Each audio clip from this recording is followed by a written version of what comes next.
What's up, everybody? It's future player JDK once again coming to you live from my network of the woods.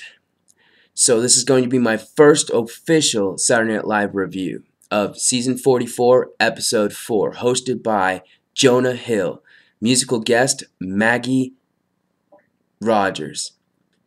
It started with the cold opener.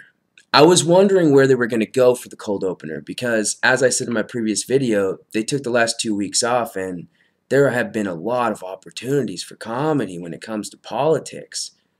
That being said, though, they did the Caravan, which I think was probably the best choice they could have possibly gone with. The Caravan is currently relevant, still relevant, and been going on for the last few weeks, so I'm sure they've had plenty of time to generate their ideas, which showed through very much. They had a lot of fun things going on there, especially Cicely's character. Now, I need to go back and research again. I'm fairly certain it was the same judge from when she did the cold opener this season for the first season, episode 1, with the Judge Kavanaugh. And if that's the case, Cicely has done what she does best, which is practice in the mirror and make her neighbors think she's crazy. And I think that's phenomenal because it really shown her character was amazing. And I don't have much else to add because I'm not totally a political person. I do know, though, that I can add flavor and comedy, and I know that there was opportunity there when it came to talking about the scary things coming. I might even throw in a little bit of a Halloween thing, like the Munsters or something crazy. That being said, though, great job, you guys. Then it goes to the Welcome to the Five Timers Club. Now, Jonah Hill, first and foremost, congratulations, my dude. I am jealous. I only hope that I can host someday, let alone 5 times. And I'm sure you'll be back after this episode because it was definitely a good episode overall, I would say. More hits than misses. They did some interesting stuff as well. They did some fun with social justice, and they had the females take over. Not take over per se, but, the guys were a bit men of their time, let's say. Now, I know why Justin Timberlake wasn't there, because he surprised Jimmy Fallon earlier that week when he was doing thank you letters, and he can't speak right now, so that's why he wasn't there. I did enjoy it. I thought it was great. I loved how they ended it with the new jacket, which had decals, and it was a feminine jacket, and it was really funny and very good physical comedy with Jonah's, I definitely hope that they gave him a better fitting jacket behind the scenes. However, I'm sure he's just grateful to be a 5-time member. Now, they followed up after that with a short little political thing about voting and midterm elections, which I thought was pretty fun. Once again, I'm not a big political type of comedian type thing. I will work with it, and I would have definitely gladly been a player in that because it was very fun to watch. They did something with the coffee cup, and then Kate McKinnon, it was a flower vase, drinking all that, and that was all great stuff, and I enjoyed that stuff. Melissa Villaseñor, I couldn't even tell was in it, Let's see. And then after that, I definitely noticed during it more of the laugh tracks. I'm certain that I noticed the laugh tracks a lot more in the pre-made videos. However, I have been noticing laugh tracks more than ever, and I've seen on Reddit that I'm not the only one. So I personally am wondering, because I think that's a direct knock to the writers and the players and the content they're giving, that they need to use laugh tracks. Unless you're parodying a sitcom, using laugh tracks is, to me, sort of like a hacky parlor trick. So I look forward to working for Saturday Night Live and proving that it's not necessary. We can do it on our own, and we will. Oh, that led into the Babysitter with Jonah Hill and the Jamaican Babysitter, which was fun playing with Leslie Jones. I do feel that Leslie broke intentionally, which is new for me to see Leslie, especially since she's such a strong player. All the more reason, though, that I did kind of feel like she may have been breaking. However, Jonah did shout his lines at her, which does tend to be difficult to come back face-to-face with. However, that's also slightly maybe intentional.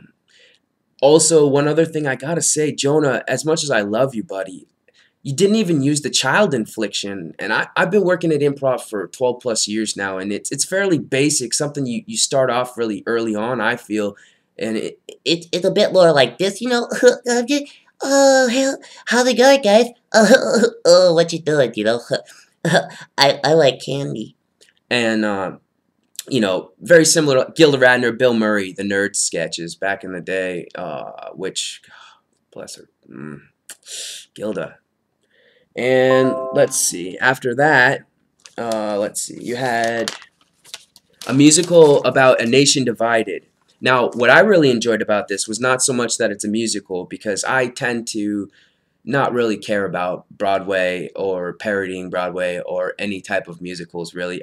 I do appreciate musicals and I value them.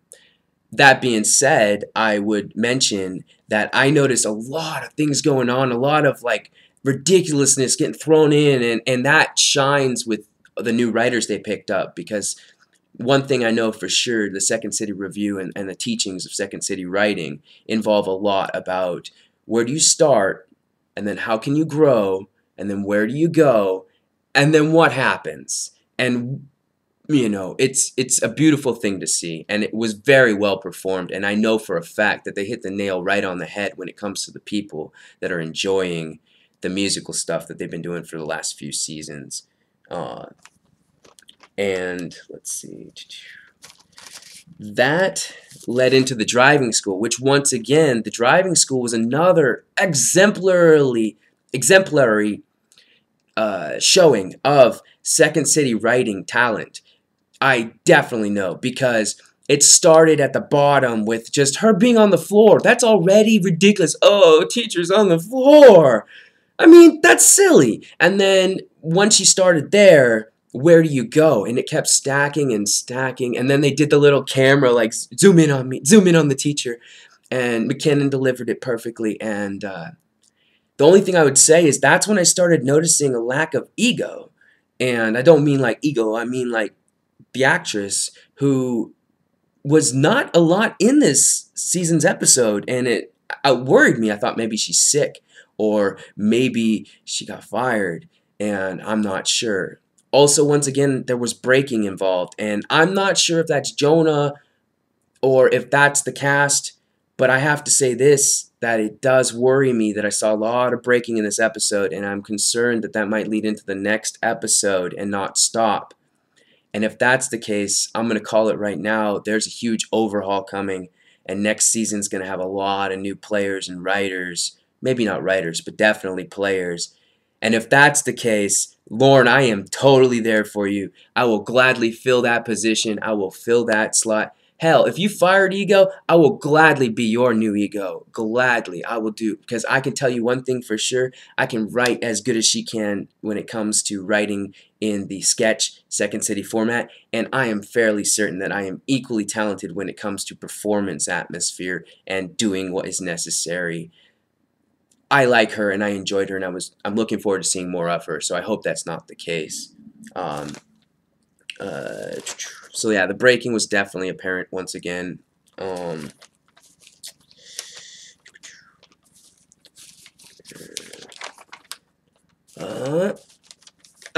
That leads to weekend update. Now, weekend update, what can you say about weekend update? Colin Yost is future boss. He's gonna be the future boss. Future boss, Colin Yost. I like you, man. I gotta like you. I mean, man, come on, New York hometown hero to me. And Michael Che, you do great also. You even called out Pete, like, are you really going there, dude? Which brings me to Pete.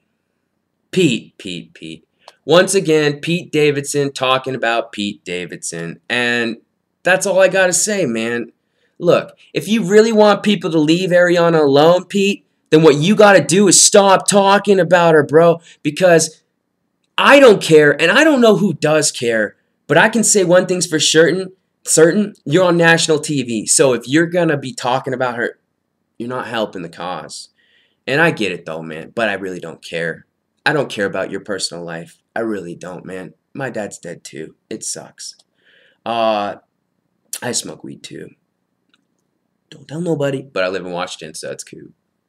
That being said, though, Pete definitely did his job because he did what he does best, his stand-up. He was making fun of politicians' faces, doing this thing where it's like, hey, man, I don't know about politics, but I definitely know that guy looks like a penis head, and that guy looks like a cigar that animated into reality. And then he did this one about a guy with eye patch, and the thing about that is you were definitely doing your job, bro, because when it comes to getting on national and getting out there, the guy was on TMZ the next day talking about it.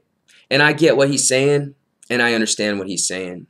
And I hope that you all do get what he was saying as far as it applies to there are people that were injured and that have been injured. And, you know, maybe they're still recovering so they can't find the humor in it. Or maybe they just are like, hey, man, could you at least think of a more better thing than a porn? You know, like, James Bond villain. So there's that. But that was good.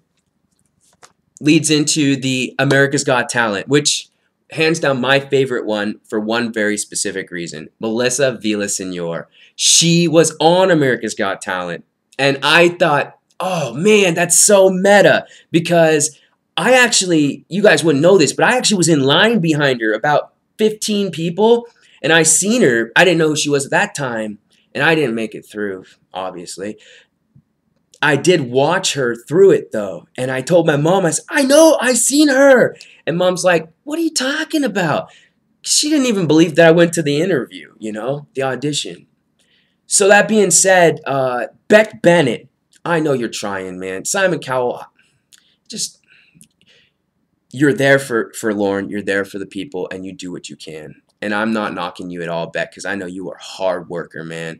And I know that you do your best. So you did your best. And I think you need to work on it. Maybe take some tips from Sicily.